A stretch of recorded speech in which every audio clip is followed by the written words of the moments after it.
서양사를 공부하다 보면 이슬람을 모르고서는 말하기 어려운 지점이 많습니다. 왜냐하면 서양사의 대부분의 기간에 이 이슬람과의 대결이 있었기 때문이거든요. 특히 비잔틴 제국 같은 경우에는 이슬람과의 치열한 대결이 내내 있었어요. 결국은 이슬람 세력 중에 하나인 오스만 제국한테 멸망당하게 되는 결과로까지 이어지게 되니까요. 그래서 이번 시간에는 제국의 위협을 준 이슬람의 탄생을 보도록 하겠습니다. 여기 지도는 오늘날의 중동 지방이죠. 이집트, 그리고 사우디아라비아, 아랍에미레이트, 이란, 이 지역이죠. 이 지역은 동서양 교역의 통로였어요. 말하자면 해상 실크로드가 지나가는 그 길이죠. 인도에서 출발한 무역 상인이 한 길은 페르시아만으로 거쳐서 바스라에 상륙을 해가지고 육지의 대상을 거쳐서 시리아의 안티오크 항으로 가고 여기서 베네치아로 가거나 제노바를 가거나 이렇게 연결이 되는 거고요. 또 한 길은 아라비아해를 거쳐서 홍해 끝으로 와서 수에즈를 거쳐서 알렉산드리아로 가는 길이 또 하나 있었던 거죠. 그 홍해를 거쳐가는 중간에 있던 도시 바로 메디나, 메카, 모카란 도시가 이렇게 있었던 거죠. 여기 메카와 메디나에서 인류 역사상 중요한 종교가 등장을 하게 됩니다. 6세기 중반에 이런 종교들이 이 지역에 있었죠. 지중해 동부의 유대교, 페르시아의 조라스터교, 당연히 비잔틴 제국의 정교가 있었고요. 또 비잔틴 제국에서 몰아냈던 네스토리우스 파가 있었고, 이집트에는 그리스도교 단성론파가 있었고, 시리아 정교가 있었고, 아르메니아 사도교가 있었고, 마론파가 있었고, 또 아랍 지방에는 다양한 다신교 사상이 있었습니다. 물론 유대인도 있었고요.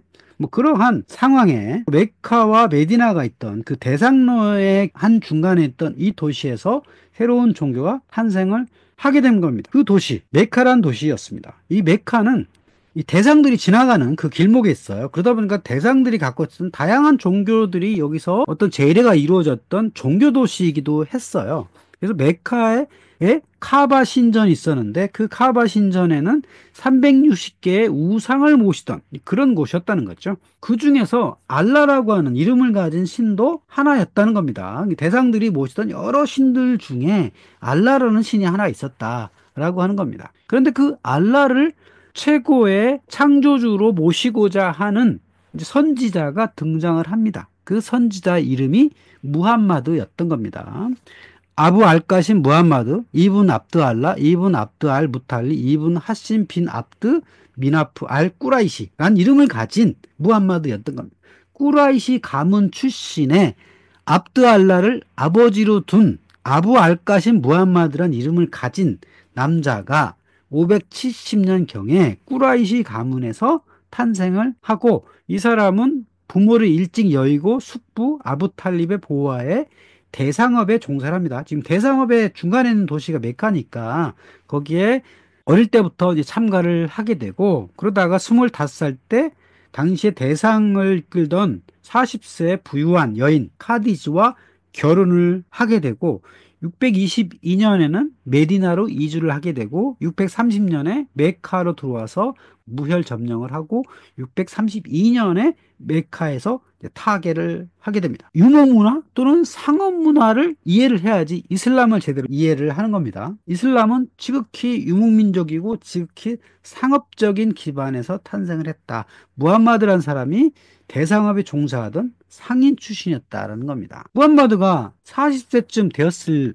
때 라마단 달 음력 9번째 달에 누르산에 있는 히라 동굴에서 명상을 하고 있었습니다. 이 사람이 40세쯤 됐을 때는 꽤 부유했을 당시예요. 그러니까 시간 여유가 있었나 봐요. 그래가지고 명상을 하던 그 초승달이 있던 새벽에 알라로부터 계시를 받습니다.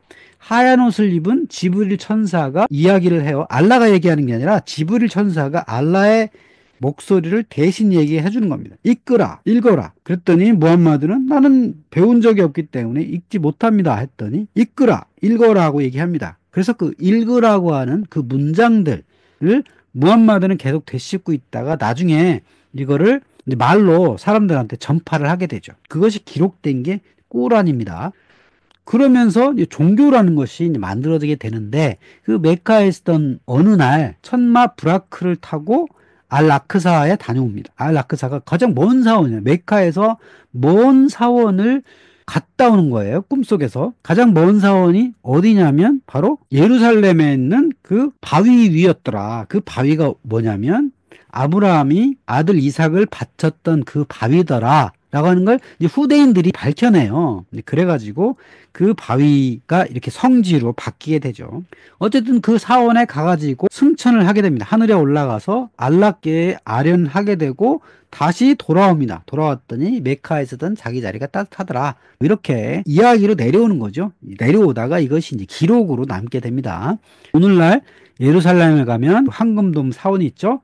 예루살렘을 가끔 시끄럽게 하는 그곳이 바로 이 장소인데 이슬람의 중요한 성지이기도 합니다. 무함마드가 유일하게 기적 같은 이야기 남긴 게 요거 하나예요. 그러니까 무함마드는 순수한 인간이었기 때문에 특별한 기적을 행하지 않아요. 선지자라는 걸 늘 표방을 했고 꿈속에서 이렇게 하늘에 한번 올라갔다 왔다 이런 전설이 하나 내려옵니다. 자, 그렇게 해서 이런 이야기와 천사가 내려줬다고 하는 그 꾸란의 이야기 같은 것들을 가지고 사람들한테 전파를 하면서 종교라는 것이 만들어지게 됩니다. 그랬는데 이 꾸라이시 가문 내에서 이 무함마드를 싫어하게 돼요. 왜냐면 새로운 종파를 하고 알라만 믿으라고 하니까 싫어하게 되고 그래서 쫓겨나게 됩니다. 메카에서 쫓겨나서 메디나로 가게 돼요. 그거를 헤지라라고 합니다. 서기 622년은 이슬람의 원년이 돼요. 이슬람 달력의 1년이 바로 서기로 치면 622년이라는 겁니다. 이때부터 본격적으로 이슬람이 체계화가 되는데 그 체계화를 도와줬던 사람이 누구냐면 유대인이었던 거죠.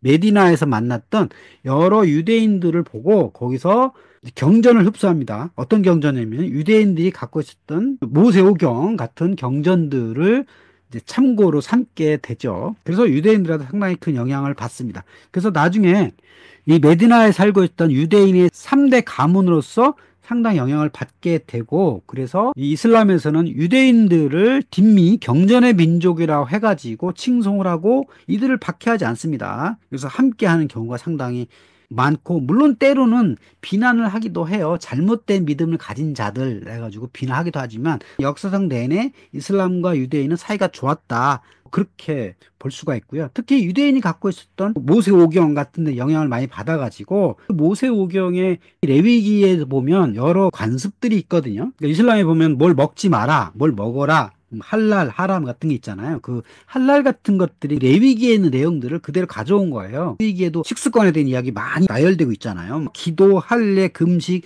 정결된 음식, 음주 금지 같은 것들이 유대교에서 많이 가져오게 되고 물론 유목민의 습관 같은 것들이 많이 접목이 돼가지고 이슬람이라는 종교가 메디나에서 형성이 되고 나중에 메카로 와가지고 만들어지게 된 겁니다. 그래서 최초로 이슬람이 생긴 도시는 메카, 그리고 무함마드가 탄생한 출생지, 그리고 메디나라고 하는 것은 유대인을 만나고 여기서 종교화가 된 도시가 메디나고 또 무함마드가 여기서 죽었기 때문에 여기가 또 중요한 성지가 되는 거고 또 무함마드가 하늘에 올라갔다 왔다고 하는 신비로운 일, 유일하게 하나 있었던 그것이 바로 예루살렘이었기 때문에 예루살렘을 알쿠두스라고 불러요. 그 무함마드가 승천한 장소. 그래서 이슬람의 중요한 3대 성지가 예루살렘, 메디나, 메카 이렇게 된 겁니다. 이렇다면 무함마드는 과연 누구인가? 예수 같은 신이며 선지자이며 하나님의 아들인가? 이렇게 비교해보면 무함마드는 철저하게 순수한 인간임을 강조합니다. 어떠한 기적도 없어요. 그러니까 유일하게 꿈속에서 하늘에 올라갔다 온 그 사건밖에 없고 스스로 신이 되길 거부합니다. 그리고 그를 섬기고 경배하면 안 돼요. 이슬람에서 외치는 첫 번째 신조가 있죠. 알라는 유일신이고 무함마드는 마지막 선지자다. 이렇게 하는 겁니다. 늘 무함마드는 선지자다는 걸 외칩니다. 신이 아니다는 거예요. 그래서 그를 경배하면 안 된다라고 하는 순수한 인간임을 늘 강조한다고 하는 거고요. 죽을 때 아무런 재산을 남기지 않았어요. 임종시 재산을 정리하고 가난한 자한테 줬다. 그리고 유산 대부분을 국가와 이웃에게 환원을 했다. 아무런 재산을 남기지 않았다. 중요한 거고요. 또 여성들의 지위와 인식을 혁명적으로 바꿨다.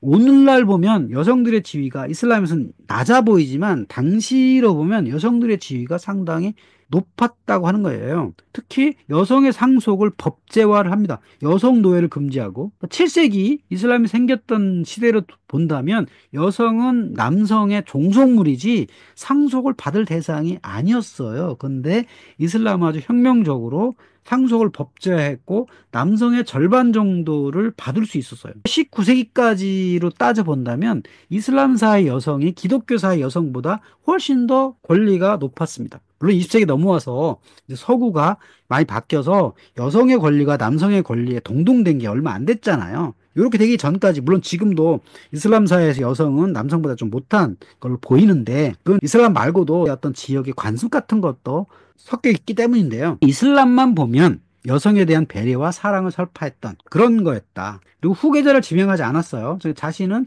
종교 지도자로서 계속 후계자를 만들 생각이 없었기 때문에 후계자를 지명하지 않았고, 그리고 능력과 공동체가 우선이었다고 하는 겁니다. 그래서 후계자가 만들어지긴 했지만 부족 공동체 회의에서 후계자를 추대하는 방식으로 이슬람이라고 하는 종교 단체이자 정치 단체가 만들어지고 이어지게 된 겁니다.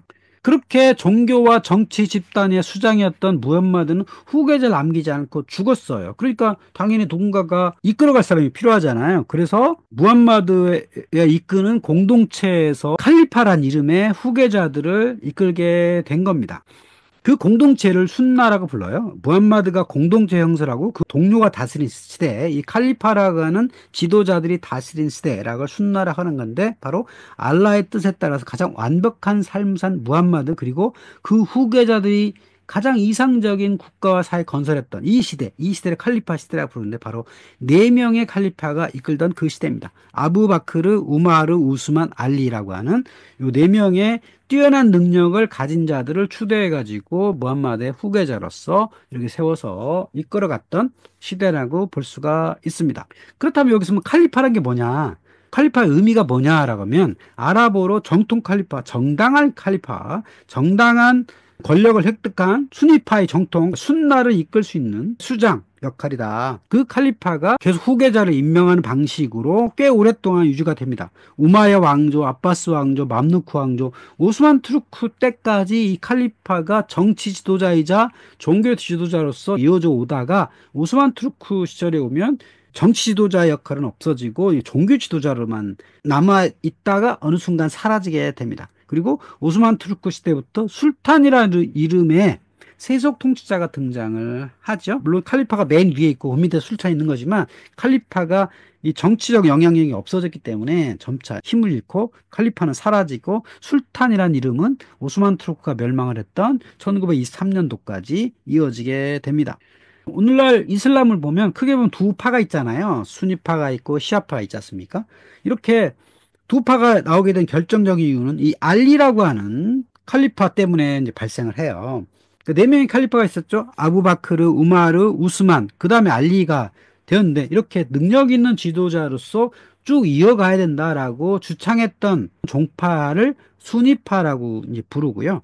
알리라고 하는 사람, 이제 알리는 원래 이 꾸라이시 가문의 일원이었고 무함마드의 사촌이었어요. 그러니까 부계열통으로 상당히 지위가 있는 사람이죠. 그리고 무함마드의 후손 중에 유일하게 남은 게 파티마라고 하는 딸이거든요. 그 딸과 알리가 결혼해가지고 그 알리는 사촌이자 사위였던 거예요.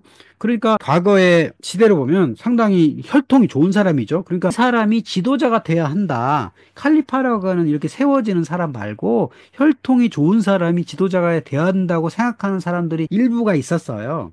그런 상황에 이 네 번째 칼리프로 알리가 임명이 됐거든요. 그러니까 이 네 번째 칼리프가 알리니까 알리를 따라야 된다라고 하는 사람들이 있었고, 한편에는 그 알리 말고 능력 있는 자가 계속 돼야 된다라고 하는 사람들이 한편이 있었죠. 그래서 두 세력이 이렇게 다투고 있던 상황에 우마야 가문은 칼리파 쪽에서 지지하는 사람이죠. 그래서 우마야 가문이 알리와 그 알리의 아들 하산 후세인을 죽이게 됩니다. 여기 사진에서 보시면 후세인이 살해를 당하거든요. 그 살해당하는 그 고통을 겪자고 하는 기념일, 아슈라라고 하는 기념일에 남자들이 이렇게 쇠채찍 같은 걸로 자기 등을 때리는 거예요. 이렇게 피가 나고 하는 겁니다. 그 후세인의 고통을 기억하자라고 하는 게 요 시아파 사람들, 알리를 따른 사람들, 시아트 알리라고 하는 추종자들이 하는 행위입니다. 그래서 이 알리를 따르는 종파가 하나 생기게 된 거예요. 물론 마이너지만, 숫자는 적지만 알리의 후손이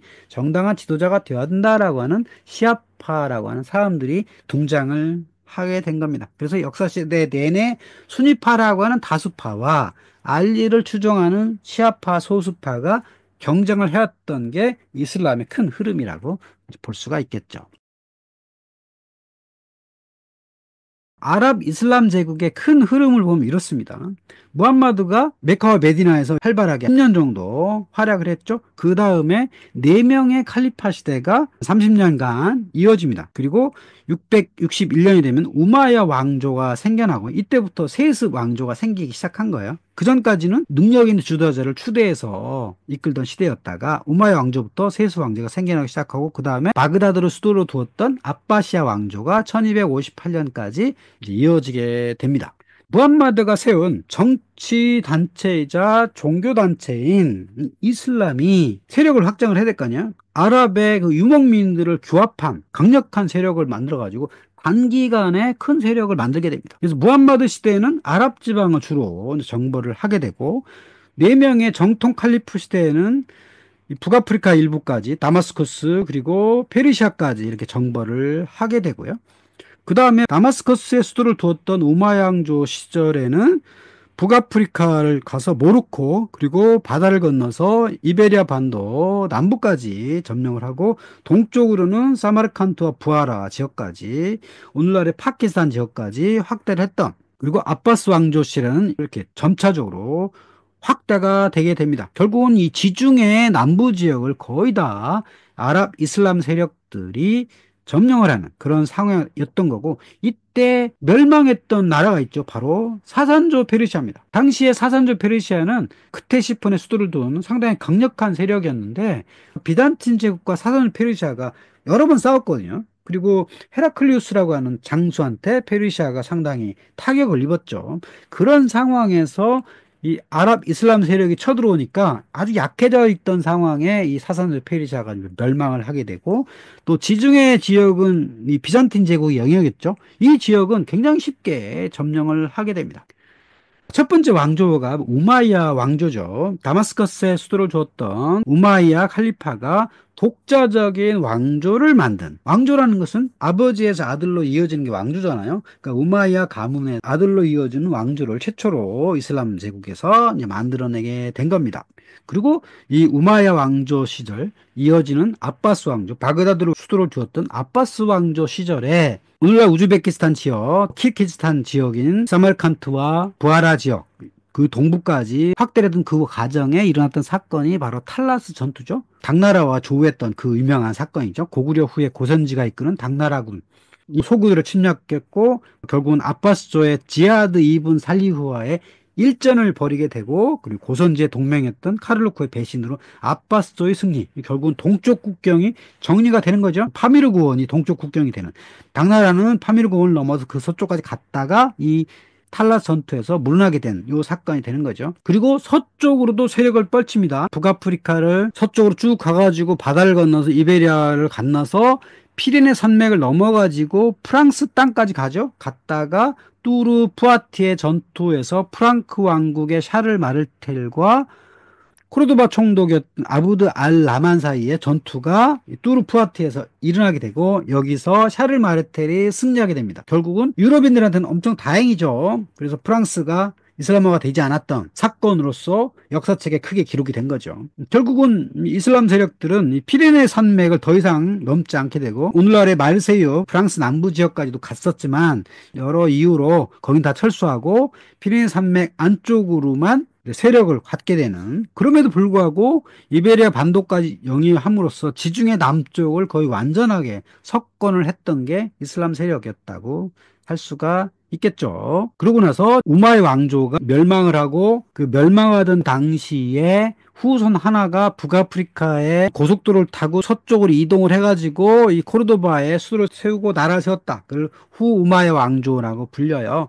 이 시리아 병사들이 이끌고 와서 세웠기 때문에 그래서 이 우마야 왕조가 멸망을 했어도 이베리아 반도는 우마야 왕조가 계속 이어지게 되는 것처럼 보이는 거죠. 전체적으로 보면 아랍 이슬람 왕조가 넓게 확대가 되는데 그 유럽인들은 이베리아 반도에 건너온 이슬람 세력들을 무어인이라고 불렀거든요. 그 무어인들이 어떻게 이렇게 북아프리카와 이베리아 반도를 쉽게 점령을 했느냐? 그 이유를 네 가지로 따져보면 이래요. 첫 번째는 아랍인과 베르베리인의 강력한 전투력이 있었다. 아랍인들은 기본적으로 사막에서 잘 싸우잖아요. 그 북아프리카에 살던 사람들을 베르베리인이라 부르죠. 이들이 연합을 해가지고 전투력을 극대화시켰던 거고, 그리고 이베리아 반도에 있었던 서고트인들이 오랜 평화의 전투력을 잃어버린 이유도 있고, 또 현지인의 경우 지배층만 바뀌었어요. 이집트 같은 경우에도 당시에 이집트가 비잔틴 제국의 영역이었거든요. 근데 아랍인들이 쳐들어오니까 그냥 쉽게 성문을 열고 항복을 해버렸어요. 왜 그러냐면 당시에 비잔틴 제국이 이 세금 착취를 굉장히 심하게 했거든요. 근데 아랍인들이 쳐들어온 다음에 그냥 지배층만 바뀌어요. 그리고 이슬람으로 개종을 하면 세금도 안 내요. 그러니까 어차피 나는 기독교이냐 그러면 기독교를 신봉을 하되 똑같은 세금만 내면 무슬림들은 가벼운 통치를 하거든요. 그러니까 지배층만 바뀐 거다. 콘스탄티노플의 지배층이나 다마스커스의 지배층이나 의미가 없다는 거죠. 별 차이가 없다. 그래서 이 북아프리카의 많은 기독교인들이 쉽게 성문을 열고 때로는 개종을 많이 하는 그런 상황이 바뀌었다는 거죠. 그리고 무슬림의 종교적 관영. 무슬림들은 세금만 잘 내면 개종을 강요하지 않았습니다. 개종을 하게 되면 세금을 안 내거든요. 그러니까 너무 많이 개종해도 국가 차원은 좋지가 않잖아요. 그래서 이런 관용책을 많이 폈던 이유도 있습니다. 그래서 이 이슬람들이 이베리아 반도에 가서 세웠던 이 수도가 코르도바인데 지금 코르도바에 가보면 대모스크가 있죠. 지금은 교회로 이렇게 바뀐 그 코르도바의 대성당이라고 할 수 있는데 이 780년 당시에 세계 두 번째 규모의 대모스크였다는 거죠. 원래 더 컸는데 일부 없애고 중간에 교회를 세우고 오늘날 요까지만 남아 있는 거죠. 당시에 코르도바는 인구 50만 예, 어마어마한 규모를 가지고 있었던 그런 도시였다고 할 수가 있겠죠. 이슬람이 엄청나게 빠른 시간에 거의 100년이 안 된 사이에 이베리아부터 중앙아시아까지 거대한 영역을 확보를 하게 된 겁니다. 그렇다면 이 이유가 뭘까? 이렇게 이슬람의 세계 정복이 빨랐던 이유가 뭘까를 따져보면 이렇습니다. 첫 번째는 비잔틴과 사산조 페르시아 간에 치열한 쟁투를 했어요. 그러다 보니까 사산조 페르시아가 결정적으로 멸망을 해버렸잖아요. 그리고 둘이 치열하게 싸우는 바람에 약화가 되었다. 그리고 비잔틴 제국이 이단 박해, 강압 통치 많이 했죠. 이단들을 박해하고 쫓아내고 했잖아요. 그러니까 이런 거에 대한 불만, 이집트의 기독교인들이 콘스탄티노플의 놈들을 계속 미워했단 말이에요. 그래서 그거에 대해서 지배층만 바뀌었기 때문에 쉽게 성문을 열었다. 그런 민심 위반의 영향이 컸다. 그리고 또 하나 당연하게도 아랍인들이 전투력이 상당히 셌다. 이 사막 지방에서 싸움에서는 아주 강력했다라고 할 수가 있고요. 이슬람 문명의 다양성을 흡수하는 특유의 융화력이 있었다. 굉장히 융화적이고 상당히 관용적이었다는 거죠. 기독교하고 이슬람 비교해보면 어디가 관용적이냐? 이슬람이 당연히 관용적입니다. 이슬람은 이슬람 세력 밑에 그 어떤 종교가 있다 하더라도 개종을 강요하지 않았어요. 개종을 강요해서 개종을 시키면 손해거든요. 세금을 안 내게 되기 때문에 굳이 그렇게 개종시키려고 하지 않았다. 결국은 정리해보면 신흥 종교가 가진 돌파력. 신흥 종교가 있어가지고 100년 안에 이 정치와 종교를 결합한 정치 세력을 만들었고 또 새로운 땅을 얻고자 하는 정복력이 결합돼가지고 합쳐져서 이런 단기간에 지중해 남부 지역, 그다음 페르시아, 중앙아시아까지 석권할 수 있었던 원동력이 되었다고 하는 겁니다. 정리해보면 또 그렇죠. 이슬람은 관용의 전국이었다. 딘미 혹은 아흘 알 딘미, 개혁의 백성, 유대인과 기독교인들을 성서를 신봉을 하는 이 사람들을 이 개혁의 백성, 배움의 백성 이렇게 봤기 때문에 상당히 우대를 했어요. 그래서 무슬림 국가에서 허용되고 보호받았다. 생각보다 보호받았다는 거예요. 세금만 잘 내면 된다. 지지아란 이름의 인두세 10%만 내면 병역이 면제됐다는 거죠. 그럼 이슬람을 개종하면 어떻게 돼요? 세금을 안 내지만 병역에 나가야 돼요. 근데 병역에 나가야 권력을 잡을 수가 있잖아요. 그런 어떤 반대급부가 있었다는 거죠. 그러니까 개종을 하든지 안 하든지 그거는 각자의 선택이었다는 거죠. 종교 공동체가 보장이 되었다고 하는 겁니다. 이거를 밀레트라고 해요. 종교 공동체. 이슬람 사회에 종교 공동체가 계속 남아 있었고 오늘날까지도 그 종교 공동체가 유지되고 있어요. 여기 지도에서 보시면 지중해 동부에 녹색 지방이 있죠? 여기 지금도 기독교인들이 있습니다. 시리아에도 상당히 많은 기독교인들이 살고 있고요. 레바논 있죠? 레바논도 원래 시리아의 일부죠. 시리아는 땅의 일부가 레바논인데, 레바논은 아예 기독교를 중심으로 한 나라가 건설되었을 정도로 이 기독교가 아주 오래되었습니다. 이 레바논에 있는 기독교를 마룬파라고 그러거든요. 마룬파 기독교라고 부르거든요. 이만큼 이 기독교가 공동체를 유지할 수 있었다는 거고요. 또 이집트에도 기독교인들이 있죠. 콥트인이라고 부르는 기독교인들이 전 인구의 10%나 되는 사람들이 살고 있잖아요. 그들에게 종교, 경제, 문화, 지적 활동의 자유를 부여했다. 그리고 공동체니까 그 공동체 수장이 정치 내지는 세금 납부 이런 것들을 할 수 있게 해줬다는 거죠. 근데 우리가 이슬람 하면 듣는 소리가 있잖아요. 유명한 문장 한 손에는 칼, 한 손에는 코란. 이걸로 정복을 했다라고 하는 얘기 있잖아요. 사실은 그거는 13세기에 토머스 아퀴나스가 첫 발언한 거예요. 저놈들은 말이야, 이 시중의 넓은 땅들을 한 손엔 코란을 들고 한 손엔 칼을 가지고 정복을 했기 때문에 그렇게 넓은 땅을 차지한 거야 라고 얘기를 했다는 거죠. 이 사실은 한 손에 성경, 한 손에 칼을 들고 정복한 사람들이 누구죠? 예를 들면 콜럼버스의 후계자들이에요. 이 사람들이 아메리카를 정복할 때 한 손에 성경과 한 손에 칼로 정복을 했죠. 한 손에 칼, 한 손에 경전에 딱 맞는 사람들은 중남미를 정복했던 이 기독교인들, 유럽인들이라고 할 수 있겠죠. 그게 더 적합하고, 이슬람은 오히려 종교를 강제하진 않았다. 물론 칼로 정복한 경향도 있죠. 동남아시아를 빼고는 나머지 땅들은 칼로서 정복을 하고 그 다음에 종교를 선택을 하도록 이렇게 했다는 거죠. 칼로 정복해서 이 넓은 땅을 차지한 건 분명하죠. 근데 기독교의 차이는 이 종교를 강요하지 않았고 그 안에 종교 공동체가 유지하도록 했고 종교는 선택할 수 있게 했다. 그래서 오늘날까지 이렇게 공동체가 살아있을 수 있던 이유가 바로 이거다라고 할 수가 있겠습니다. 그래서 오늘날에도 다양한 기독교 공동체가 살아있다고 하는 겁니다. 이집트의 콥트 정교회, 콥트 카톨릭 교회 정교회가 있고, 레바논의 마론파, 멜기트 그리스 카톨릭 교회, 시리아의 정교회, 시리아 카톨릭 마룬파가 있고, 이라크의 아르메니아 사도교회, 아람어 교회가 있대요. 저도 이 얘기를 듣고 깜짝 놀랐는데, 아람어를 교회 전례에서 쓰는, 물론 아람어를 실생활에 쓰진 않지만 교회 용어로 쓰는 아람어 교회가 지금까지도 이라크 내에 있다는 겁니다. 깜짝 놀랄 소식이에요. 지금 이란에도 유대인들이 여전히 많이 있어요. 중동 지방 여전히 유대인들이 살고 있고 이런 종교 공동체들이 있었다. 이거에 비교되는 게 이베리아죠. 이베리아가 1492년 레콘키스타 이후에 유대인과 무슬림들을 다 나가도록 쫓아내거나 개종하도록 강요를 했잖아요. 그러니까 유럽 세계에서 이런 종교 관용이 유지되지 않았어요. 그러니까 유럽에서 살 수 있는 이교도들은 유대인밖에는 없었단 말이죠. 이슬람은 절대로 존재할 수 없었다는 거죠. 그래서 기독교 이슬람을 비교해보면 그렇다. 상당한 관용을 유지를 했던 게 이슬람이었다 할 수가 있겠습니다.